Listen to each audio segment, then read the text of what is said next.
Hello everyone, welcome to my channel story time by MHK। देखो मत, जल्दी से करो सब्सक्राइब।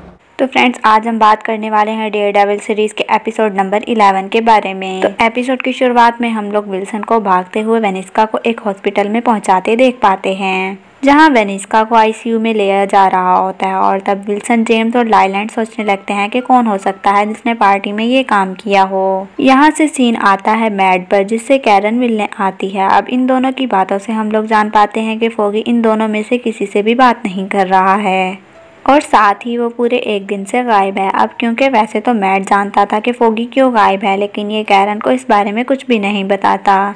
अब आगे कैरन इसे विल्सन की मॉम के बारे में बताती है, साथ ही विल्सन की पूरी बैक स्टोरी के बारे में भी, जिसके बारे में इसे विल्सन की मॉम से पता लगा था। ये सब जानकर मैड कुछ सोचने लगता है और कैरन यहाँ से चली जाती है। आगे हम लोग फोगी को देखते हैं, जो कि अपनी एक्स गर्लफ्रेंड के घर में था और इसने मर्सी के साथ नाइट स्पेंड की थी। अब जब मर्सी इसे उठाकर ऑफिस जाने का बोलती है, तो फोगी मना करते हुए बोलता है कि मैं अब मैड के साथ काम नहीं करूँगा। ये सुनकर मर्सी काफ़ी ज़्यादा शॉक हो जाती है, क्योंकि फोगी बहुत पहले से मैड के साथ था। दूसरी तरफ जेम्स, विल्सन और लाइलैंड अभी भी परेशान थे। तब जेम्स गांव से पता करने का बोलता है लाइलैंड को कि ये काम किसने किया है, और साथ ही जेम्स को ये भी शक था कि ये काम कहीं इसने ही खुद किया हो या किसी से करवाया हो, क्योंकि वही पिछले एपिसोड में विल्सन से वेनिस्का को छोड़ने का बोल देती है। पहले तो लाइलैंड काफ़ी देर तक बोल रहा होता है, लेकिन जेम्स इसे किसी तरह मना लेता है। वहीं हम लोग क्लेयर को देखते हैं, जो कि वापस से मैड के जख्म पर टांके लगाते हुए इससे बात कर रही होती है, और इस बार क्लेयर इससे वापस से बॉडी आर्मर बनाने को बोलती है। इस बार मैड भी इस पर हाँ में सर हिलाता है और इसे बताने लगता है कि इस दिन जब इसकी विल्सन से लड़ाई हुई थी, तो इसने नोटिस किया था कि विल्सन ने भी अपने कॉट के बीच में बहुत ज्यादा आर्मर पहना हुआ था, जो कि बहुत ही ज़्यादा मजबूत था। अब इनकी ऐसे ही थोड़ी देर बातों के बाद क्लेयर यहाँ से चली जाती है और सीन वापस से कैरन पर आता है, जो कि पेन के साथ थी और इसे समझा रही थी कि पेन को विल्सन की मॉम के ऊपर आर्टिकल लिखना होगा। लेकिन पेन मना करने लगता है, क्योंकि एक तो ये वैसे ही एडिटर बन गया था, दूसरा इसे विल्सन के ऊपर भरोसा नहीं था। ये सुनकर कैरन वापस से पेन को समझाने लगती है। तब पेन इसे विल्सन की पार्टी में जाते हुए हादसे के बारे में बताता है, जिसे सुनकर कैरन काफ़ी ज़्यादा शॉक होती है। अब जब विल्सन के पास जेम्स आता है, तो जेम्स बताता है विल्सन को इसने लाइलैंड को गांव से बात करने को बोला। इस पर विल्सन इसे बोलता है कि जिसने भी किया है मैं इसे नहीं छोड़ूंगा, साफ लफ्जों में मैं इसे मार दूंगा। अब जेम्स यहाँ से चला जाता है। अब दूसरी तरफ मैड वापस से फादर के पास चर्च में आया हुआ था। फादर इसे बोलते हैं कि तुम्हें हार नहीं माननी, तुम्हें वापस से बार बार खड़ा होना है। अब मैड काफ़ी ज़्यादा डिसअपॉइंट था और इसे समझ नहीं आ रहा था कि आगे इसे अपने काम को कंटिन्यू रखना चाहिए या फिर नहीं। इस पर फादर इसे बोलते हैं कि मार्ड रॉक हो और तुम्हें बार बार गिरने के बावजूद भी खड़ा रहना पड़ेगा, और यही सब बोलते हुए फादर इसे वापस से मोटिवेट करते हैं। और अब मैड अपने कॉस्ट्यूम पहनकर एक बंदे का पीछा करते हुए इससे पूछता है कि विल्सन फिस्क, जो कि बॉडी आर्मर पहनना है, वो कौन बताता है। पहले तो ये आदमी से कुछ भी नहीं बता रहा होता, पर जब बाद में मैड इसे धमकाता है तो इस आदमी का नाम बताने को राजी हो जाता है ये।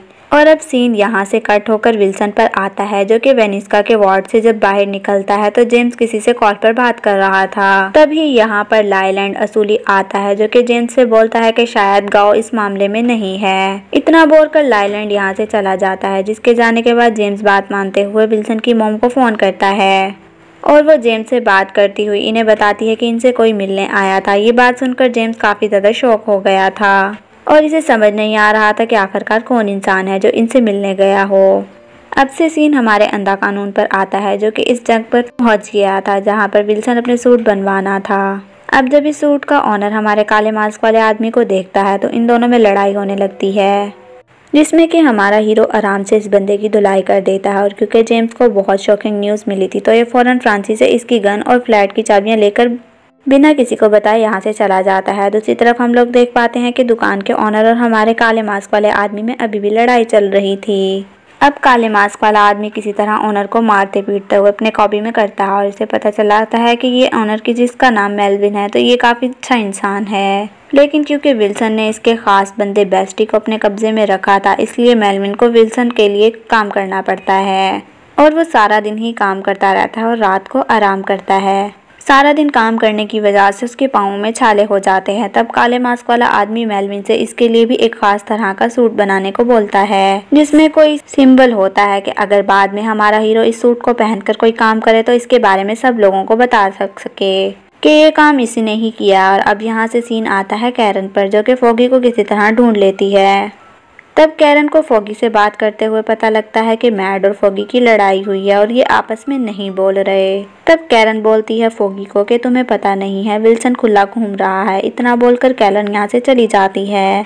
साथ ही ये पेन को कॉल करके फॉगी और मैड की लड़ाई के बारे में भी बता देती है। और इसी कॉल के दौरान हम लोग देख पाते हैं कैरन और पेन को, जो कि आपस में बात कर रहे होते हैं और कल मिलने का डिसाइड करते हैं। और पेन कॉल को काट देता है। अब जब पेन कॉल को काट देता है तो इसकी कंप्यूटर स्क्रीन में हम लोग देख पाते हैं कि पेन पता कर रहा होता है कि विल्सन फिस्क के डैड के बारे में, और इस तरह वो इन्फॉर्मेशन इकट्ठी कर ले ताकि वो इसके बारे में और ज़्यादा इन्फॉर्मेशन निकाल सके। वहीं कैरन को इसके घर के बाहर से कोई किडनैप करके जाने लगता है। कैरन बहुत ज़्यादा शोर मचाती है लेकिन कोई उसकी बात नहीं सुन पाता क्योंकि ये रात का वक्त होता है।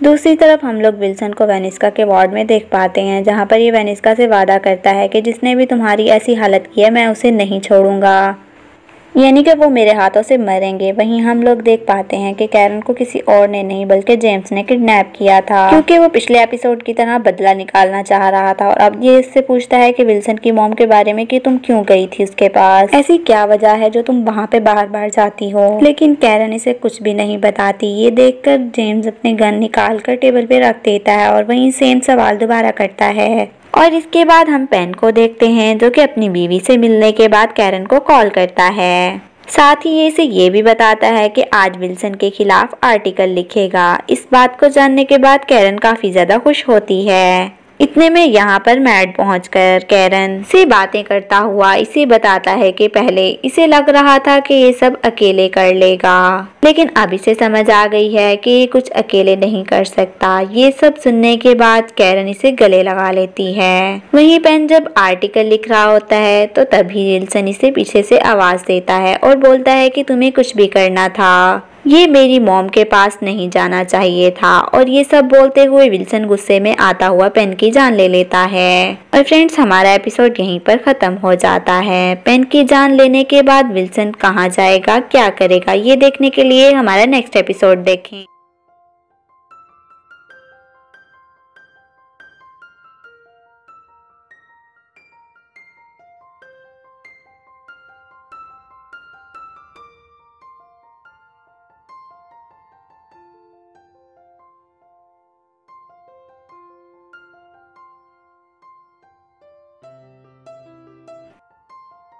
Thanks for watching. Allah Hafiz.